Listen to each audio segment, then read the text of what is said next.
Happy New Year sa lahat. Nandito tayo ngayon sa terminal. Babiyahe na naman tayo. Sasalubungin natin ang bagong taon sa kalsada. Sir, Happy New Year, sir. Meron tayong pasahero dito at papunta tayo ng Lawag. And then, talagang sa atin natatapat. Saan kayo, sir? Saan kayo? Iyakat na kayo, sir. Ako nang bahala dyan.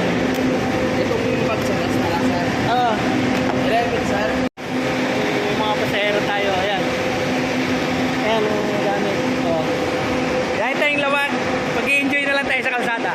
Oh, ayan. Yeah, 564. Dami mga arrival. Ayan. Oh. Kita nyo?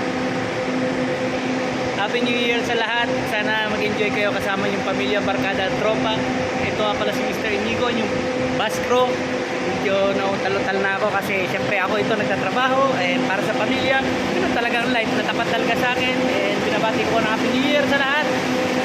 Ligayang bagong taon sa inyong salubong na kasama pamilya, mag-enjoy at laging God bless, safety.